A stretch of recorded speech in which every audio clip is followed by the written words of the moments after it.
En 1920, Niamey n'était qu'un petit village à proximité d'un gros marché au bord du fleuve Niger. La ville n'avait que 1000 habitants, mais grandit vite avec l'afflux de populations d'origines diverses. Niamey a aujourd'hui environ 1 million d'habitants, mais fait encore figure de petite capitale tranquille par rapport à bien d'autres cités africaines.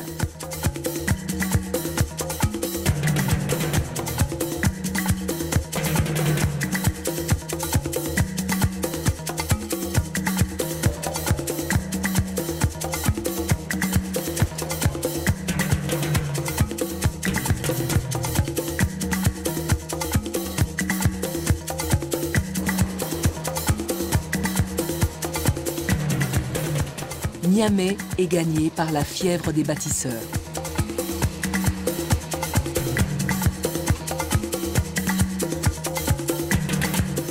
Niamey est trop étendu pour être parcouru à pied. Pour se promener, on peut louer un taxi pour soi en négociant le prix. Sinon, la course dans le centre-ville coûte 200 francs CFA. C'est un bon moyen pour converser et faire connaissance. Là, c'est l'homme que l'on nomme Phénoménal Phénobi, le taximan de la ville de Niamey. Ben voilà, on va se mettre à bord de mon taxi, histoire de vous faire découvrir la ville de Niamey, quelques hôtels, quelques rues.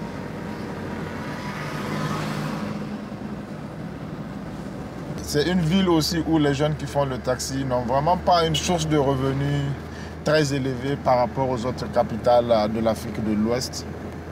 Parce que des jeunes à Niamey, la majorité des jeunes qui font le taxi sont souvent des diplômés qui se retrouvent à la maison.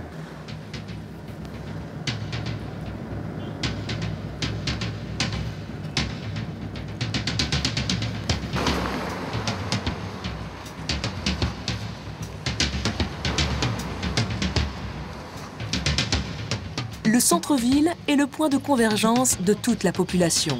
C'est là que se trouvent les magasins, les marchés, les banques, les pharmacies et les hôpitaux.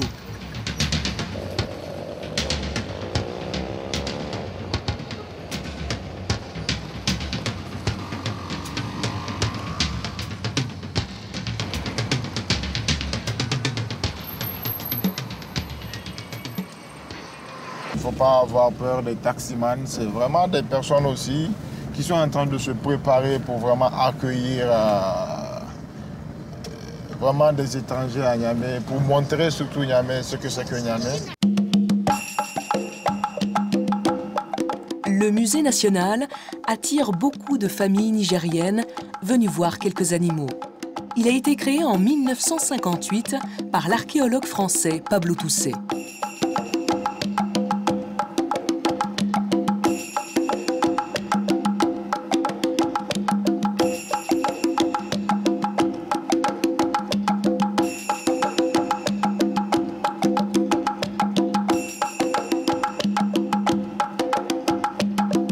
Des jeunes qui sont sympas, il y a des jeunes qui peuvent vraiment collaborer avec tous les jeunes du reste du monde.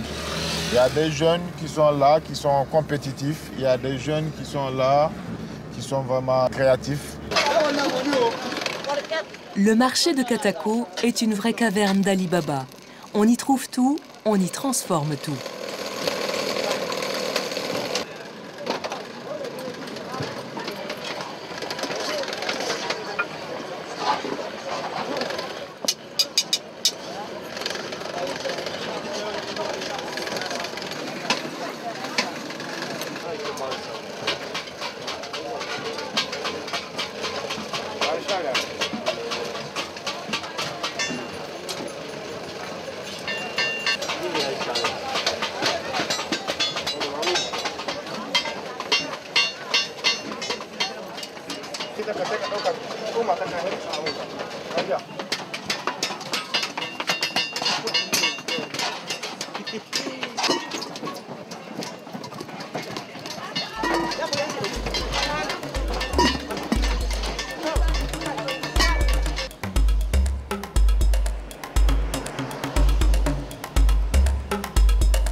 Pour se divertir, des cadres agréables existent aux alentours du fleuve.